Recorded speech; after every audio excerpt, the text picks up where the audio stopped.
Hello, good morning and good afternoon. Thank you for dialing in for this webinar. Give us 10 to 15 seconds more so we still have some folks dialing in. We'll start shortly.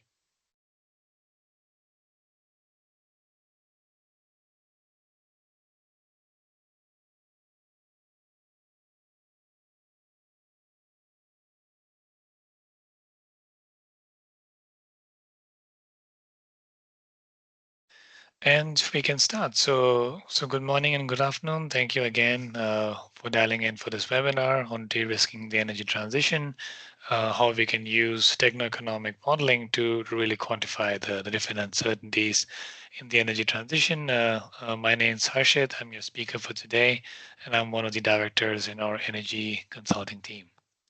So before we move further into the webinar, very quickly, who is FutureScaleX? We are a research and advisory firm, and we specialize in the commercial viability of emerging opportunities. In other words, we help our clients make informed investment decisions when it comes to innovation. And how we do that is through our unique holistic six lens methodology, which includes analyzing all aspects of innovation, starting from policy and regulation, all the way to, of course, modeling that technology, but also understanding the ecosystems that are required to scale it and the supply chains to build these technologies further. So with that out of the way, let's come to the focus of this webinar for today. So essentially, we have broken our conversation today into three different aspects. So first up, we will go through a bit of a high-level discussion on where the energy transition today is essentially and what are the different trends we're observing. Of course, there's a lot of uncertainty in the US markets, followed by which we will take one specific technology, showcase a bit of a deep dive on its techno-economics and how we can use these models for doing scenario analysis. And then lastly, our key takeaways and some of our forward-looking statements on where the energy transition is moving. So with that said, let's start with a bit of a high-level conversation on where the data is telling us the energy system is moving. So as we will talk through here, at a high level, the energy transition has some really strong momentum. So right at the start, the first topic which everybody is thinking about, of course, is AI and data centers. This is something we have been actively tracking. And no matter what forecast you look at, people are really bullish on the demand for electricity from here. In the next 5 to 6 years, energy is expected to double or even go up to 5x because of the different new AI models, generative AI, that are coming into play over the next 5 to 6 years. So that has been a really strong positive for the broader energy markets. And at the same time, if you look at the different investments that have happened in the energy system, it tells you one clear picture that we are consistently moving forward with the energy transition. So since 2016, the investments in green energy has largely outpaced fossil fuels. And as you can see here, the biggest focus has, of course, stayed in renewables, which is essentially solar and wind, followed by energy efficiency, which is really where the EV value chain sort of sits in. So again, at a high level, the data tells us that the energy transition continues to have really strong momentum as we look at the data in the last few years. Now, if you were to pick specific technologies in the energy transition, you will see similar evidences as well. So let's take hydrogen, for example, close to $680 billion that is already in the investment pipeline for 2030. You can see year on year, the biggest growth rate is in the number of projects that are moving into commitment phase. So a lot of movement of projects beyond feasibility into feed and sort of committed construction phase. And already most of the conversations we are having with our clients is thinking beyond the aspects of production. So talking a lot about where the future of trade will look like for hydrogen, and of course, what kind of carrier technologies will be used to move these hydrogen, low carbon hydrogen across the world. Likewise, a similar trend is also visible in CCS. If you look at the overall CCS announced project capacity, since 2018 and 2019, we have seen a really dramatic escalation of projects that have been announced. Of course, that has also been mirrored in the policies that are being announced, so around close to 160 active CCS policies that FSX is currently tracking.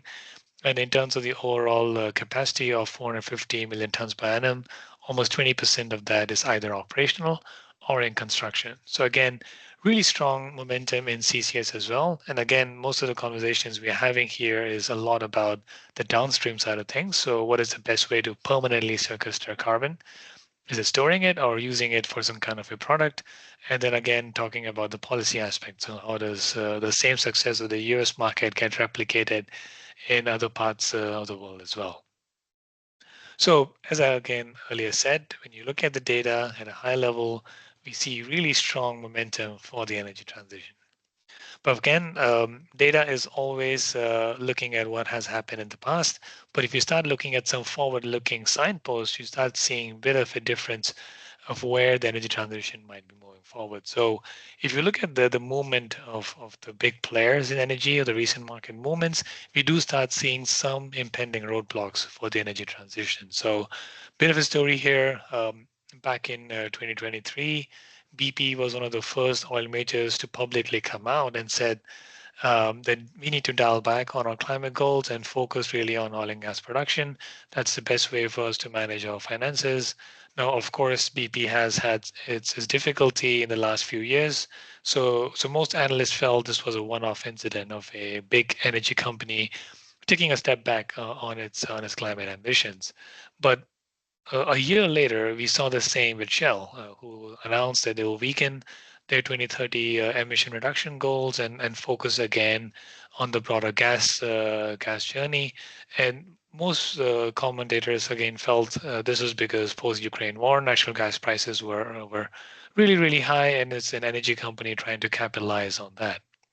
But unfortunately, just a few months back, we again saw a similar trend sort of unfolding, this time with Equinor, who really announced that they're going to cut most of their green energy investment into half. And this was really fascinating for us to see because for most of us who have been in this industry know that Equinor was formerly known as Statoil, a company predominantly focused on the oil markets, rebranding itself to Equinor to show its commitment to renewables.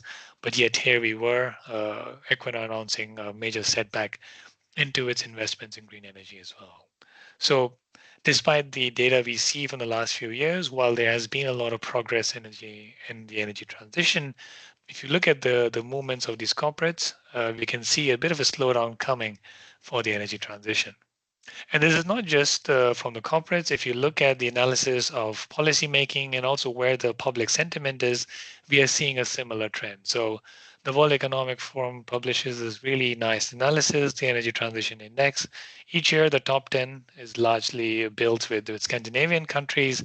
But this year, what the World Economic Forum found is that in a couple of countries like Norway or Netherlands, they're actually experiencing a negative growth in their ETI scores. And these ETI scores, of course, reflect the policy making to enable the energy transition, the where the public sentiment is, and largely they're seeing a bit of a slowdown for governments in terms of their focus. And this is also visible in the year-on-year CAGR growth of these scores. In the last couple of years, the growth or the improvement in these energy transition scores has been very minimal. Again, a clear signal that beyond just the corporate slowdown we are seeing, even on the policy making side, there's a bit of a slowdown coming in. And this could be possible as governments may be now prioritizing other aspects of society, inflation or just other aspects they like to focus over the next few years.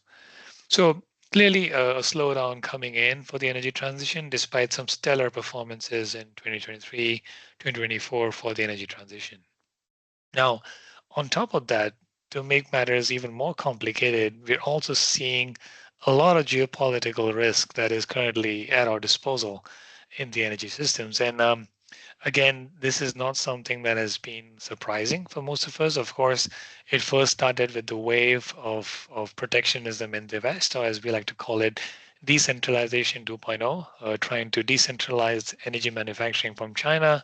It started with positive aspects like the IRA, the European Green Deal, CBAM.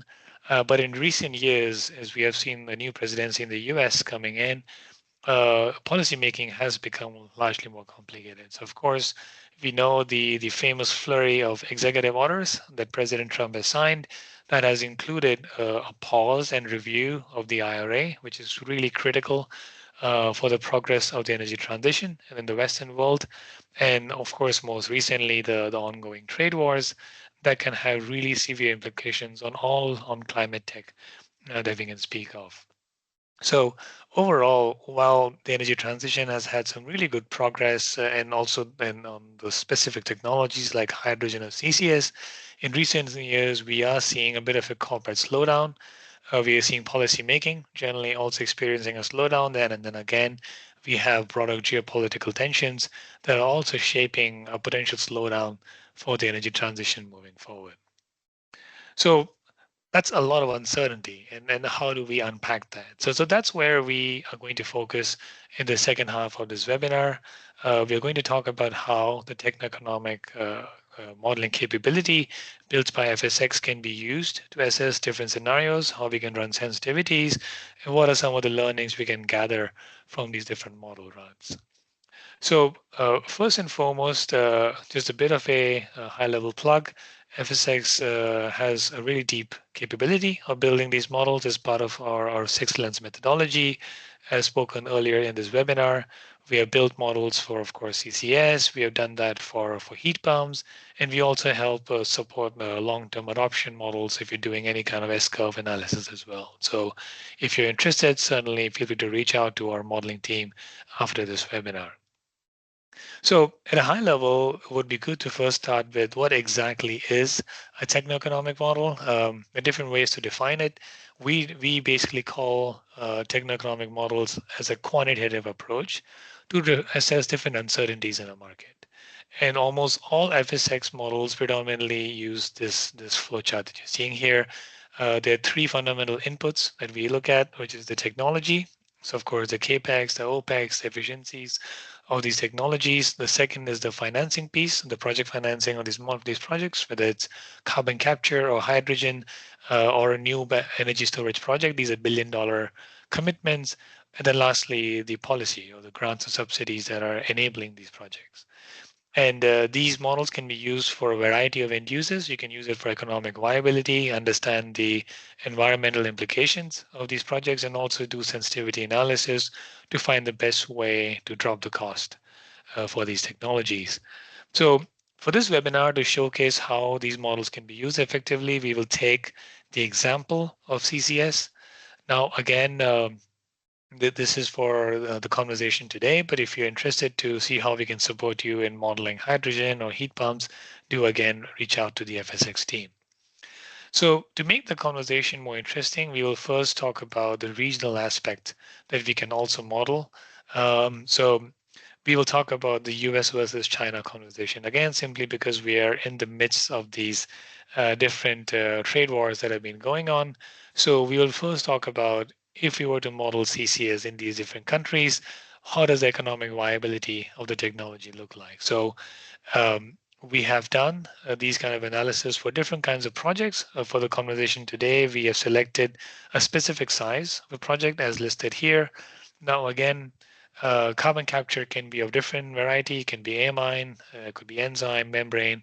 For this analysis, we have taken amine-based systems to showcase the analysis. Now, regardless of whichever country we assess, there are going to be some fundamental questions that we always ask when we model these technologies. In the case of CCS, of course, we are trying to understand the upfront cost of CCS, the flue gas concentration of the end user you're looking at, again, the aspects of financing, and also the policy. Could be some kind of a tax break, could be a carbon price, but it needs to be analyzed first for these models to effectively run. So based on our different analysis on policy, on technology for these different countries, let's now move forward and see what our models essentially have given. So what we'll talk through here is, again, first and foremost, is depending on the CO2 concentration, the output of these CCS models varies differently. So when it comes to the US, what you're seeing here are three important parameters that we always call in our financial modeling, which is the NPV, IRR, and payback that are equally important to assess the economic viability of any technology. So the first observation you can clearly make is that as the concentration of CO2 in the flue gas goes up, the cost of capture will generally come down. Now, interestingly, what you see for the US, and we have done it specifically in California, you can see the NPV and IRR are largely positive. These are double-digit IRRs. So overall, CCS is favorably economic in the United States of America. Now, again, when we say that, it does not mean it is the best investment that an investor will look at, but it certainly will have some form of a return. So in reality, an investor may look at CCS, compare the IRR to say an oil field in Permian, where the IRRs could go more than 50%, 60%, and then make the call, which is the best investment moving forward. So just because CCS has a positive IRR doesn't mean it's the best investment in the US for that matter. Now, with that said, when we ran the same model and did it for China, what we actually observed is again, of course, that when your CO2 concentration goes up, so of course your cost of capture starts coming down, but the NPV and IRR for the most part in China is largely negative. So in other words, if you were to build a CCS project in China, you essentially will not have any returns over the lifetime of the project. So subsequently, the payback of a CCS project in China is significantly long compared to the US. So of course, the gradual question I'm sure you all are wondering is why is CCS a lot more viable in the US compared to China? So again, this is where the beauty of these techno-economic models comes in. Part of the value of these models is to again quantify the different underlying levers that help explain the economics of these projects. So what you're seeing again on the left is for 10% CO2 concentration use case, which will probably be say a conventional power plant project. And you're seeing a nice waterfall of how we go from the positive NPV of the US all the way to the negative one we see in China. And it's very clear the single biggest reason the economics of CCS work in the US is the US 45Q tax credit. So that is the number one reason why CCS projects have been a lot more interesting in the US. And as earlier alluded to, most of the carbon capture projects have momentum in the US as well. So that explains why a lot of these projects have seen a lot of momentum in the US. Now, of course, there are many other factors that also define the economics of these projects. So it's also the carbon price, it also is the energy cost, the labor cost. So multiple different elements that shape up the full NPV of these projects. But if there's one single driver, it is the US 45Q. So again, building on what we have discussed in the first half of this webinar, when it comes to uncertainty in the energy transition, the US is really where the epicenter is where the most of the conversation today is happening. So again, the subsequent question becomes, what is next? Where do we see the US market moving forward? So again, the FSX policy analysis team, again, a key lever of our six lens methodology has been actively tracking and understanding where the US government is moving next. And when it comes to CCS, and for that regard, even other green energy technologies, there are two main implications that we are closely tracking.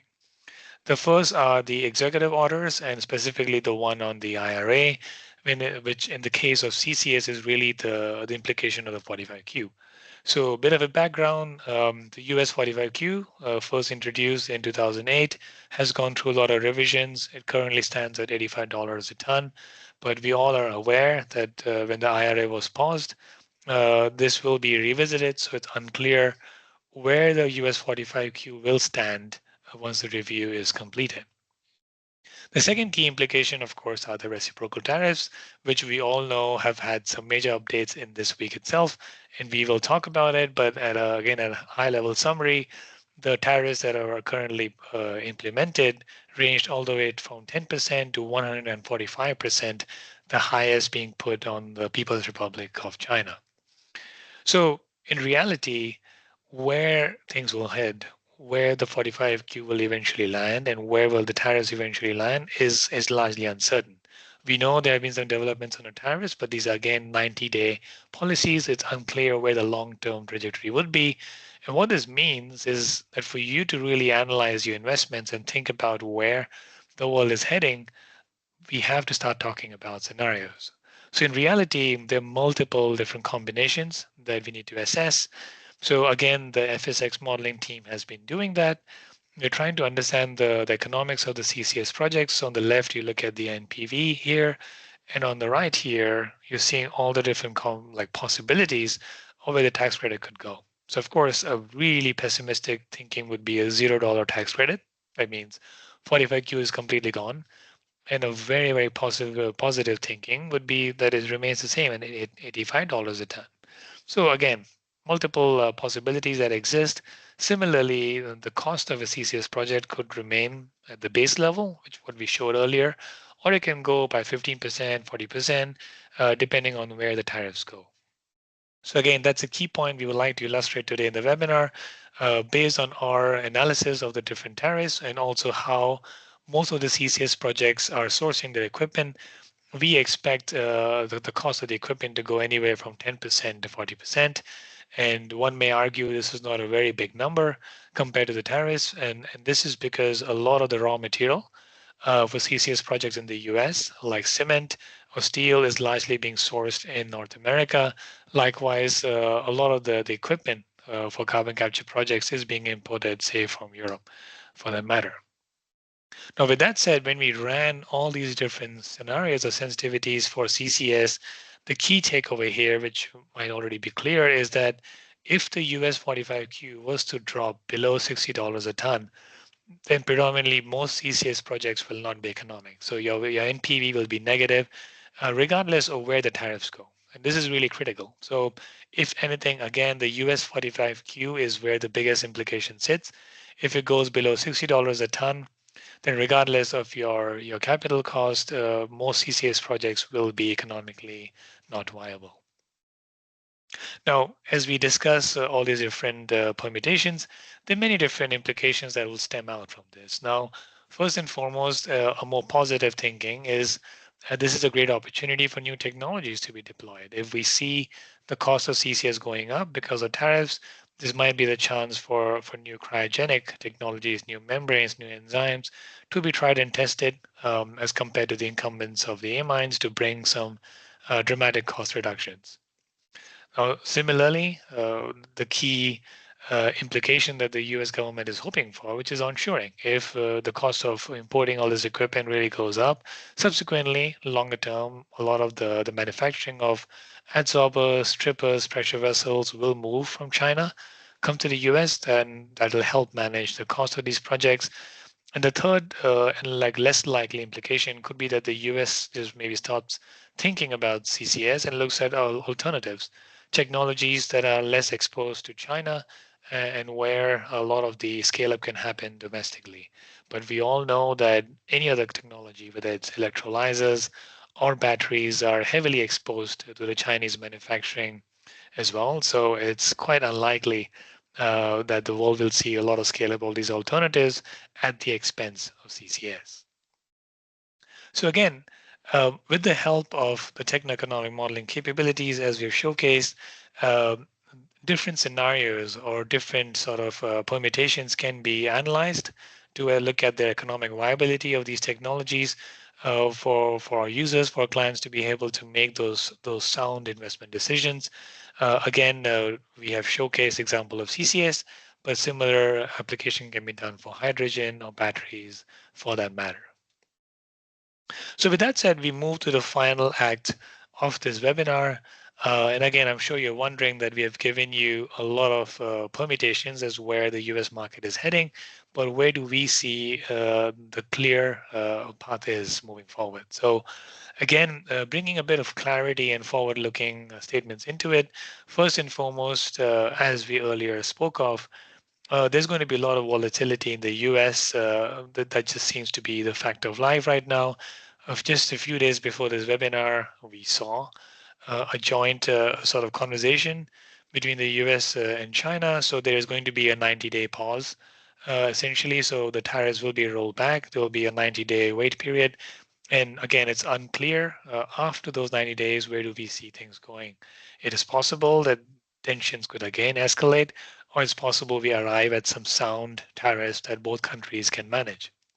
But interestingly, what we're observing, and again, building on the aspects of CCS, if you look at other key markets, whether it's really important CCS projects in the UK, like the Liverpool Bay carbon capture project, or if you look at any other advancements that are happening in the world of technology, whether it's a collaboration between Svante and Mercer, things are moving forward. We are seeing projects moving into construction phase. We are seeing projects moving into feed stage. So while there's a lot of uncertainty happening in the US, CCS is actually maintaining its trajectory in markets beyond North America. With that said, as uncertainty prevails in the US, we do see three possible pathways where eventually things will come to as the dust sort of settles down. So there are three sort of scenarios which internally we are actively tracking.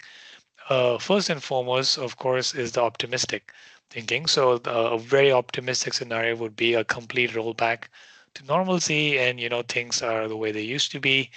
And this is where the NPV of most CCS projects will be positive. And predominantly, this is because of the 45Q. So the 45Q stays at $85 for a ton of CO2. But again, we know this might be tricky given it is part of the IRA.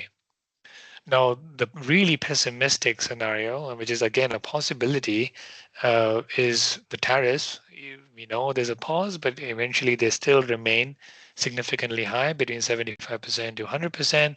So it is not going to be at 145%, but it still comes down. At the same time, your 45Q really gets dialed back. So it goes back to almost 2008 levels, which is where it was first introduced, at $20 a ton. Now, in this particular scenario, most NPV of CCS projects is going to be negative again, and this is highly pessimistic. But where we see the most likely pathway is going to be somewhere in the middle here.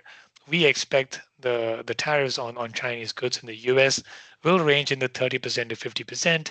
This is slightly higher to where the current agreement has happened between the US and China, but we expect the overall agreement to land somewhere here because ultimately it is part of a key mandate the Trump presidency wants to bring forward in terms of reciprocal tariffs to protect US manufacturing. More importantly, we do expect the 45Q to survive in a healthy fashion. Most likely, the IRA gets dialed back and we go back to the pre 2022 levels at $50 a ton.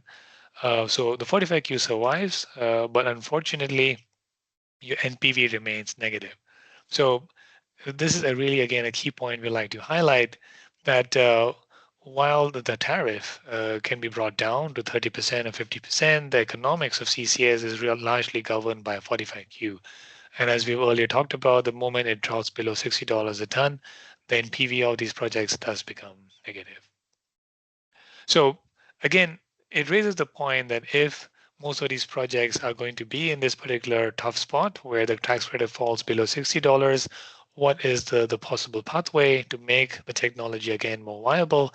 And this is again where we will talk about the fact that when it comes to situations where policy takes a step back, where the incentives are a bit weaker than it used to be, it is not really a really difficult situation. It's more of an opportunity for new technology to come into the space. And again, this is something FSX is actively tracking in its research portal. We are looking at different developments, not just that are happening on the policy front, but also looking at how different technology developers, whether it's UOP, whether it's ExxonMobil's, are doing to make CCS technology a lot more viable, and what are different aspects of improvements they are making, and likewise also the broader startup landscape, thinking beyond point source capture, but also looking at the developments of DAX players, where things are moving into the demonstration or commercial stage of project development as well.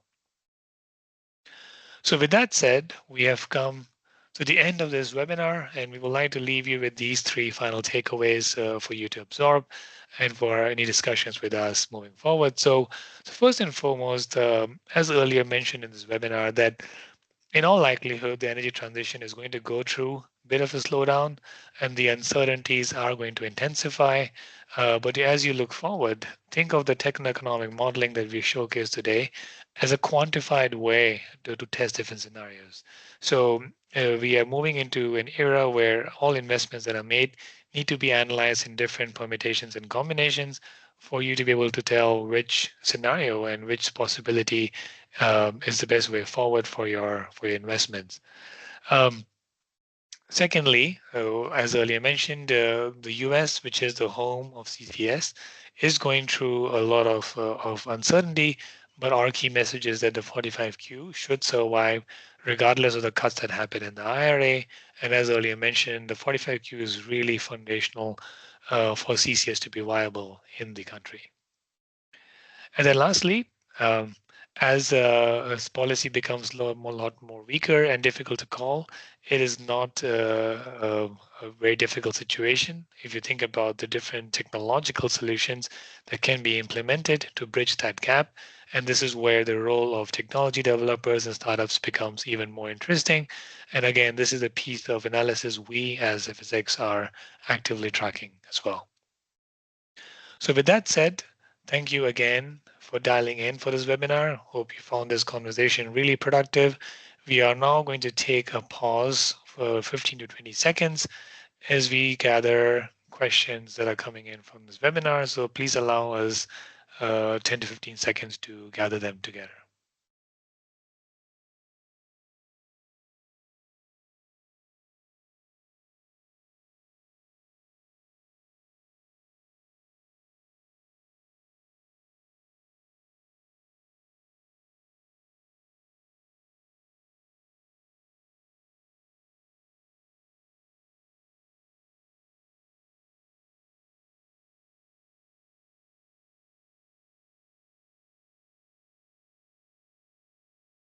Right, and thank you for the wait. So we have some questions that have already been extracted. So I'm going to quickly share our screen, and I'll just quickly give a view to the audience on the questions. So we have, of course, questions coming in about our opinion besides CCS. So of course, what are we thinking about hydrogen and batteries, for example? The chemicals value chain, that's a really interesting question as well. And I think we have already talked about the 45Q in this webinar. So first up, on the first question, what do we think about technologies besides CCS? Of course, what we are observing is that if you look at the executive orders, the way the language is positioned, the key focus is actually on electric vehicles. The key concern is that the current incentives are creating an unfair advantage for EVs. So what we expect is as the IRA gets revised, there will be a big cut on EVs. So if anything, the broader EV adoption will suffer the most. Likewise, something similar can also be expected on hydrogen. A lot of the incentives or credits that were being given for hydrogen on the production tax credit side could also get revised in the IRA. So if anything, CCS is likely to fare much better compared to EVs and hydrogen for that matter. Yeah, and the question on how we see the developments in North America eventually creating some form of impacts here in Southeast Asia. So what we actually are observing is that, as I mentioned earlier in the webinar, that most of the CCS projects, whether it's in the UK or even in Southeast Asia, development has mostly been on track. We are not seeing any direct impact. And a key reason for this, because most of the projects, say in Southeast Asia, in Malaysia or Indonesia, the key developers are actually stemming from China. They're stemming from Japan. Less involvement of American players there, even though some of the technology is getting licensed here. So as things stand, we have not seen any potential setbacks here because of the movements in the US. With that said, we are writing a joint paper on this with our counterparts at NUS, and we'll be publishing that shortly. And finally, I'll probably take this question on CBAM. So yes, we have capabilities of running some scenarios or sensitivities, of course, on how CBAM has implications for some of our clients who are based here in Southeast Asia and also in parts of the US. That's something we can support in our modeling, and I would encourage a conversation with our modeling team directly to build on this. And I would say the same on the chemicals value chain. My colleague Pushan Pal, who heads our analysis in the chemicals industry, would be more than happy to explain that as well. And with that, we are out of time for doing the Q&A for this webinar. So of course, we will be sending responses to the questions I've asked in this webinar. But with that said, if you have any other questions, please let us know. The link of this recording will be sent to you. after this webinar, and feel free to send any questions directly to me at harshit.sharma@futurescalex.com, and I'll be very happy to answer any questions as well. So with that said, thank you very much for dialing in for this webinar, and we look forward to having you in here for the next webinar from FSX. Thank you.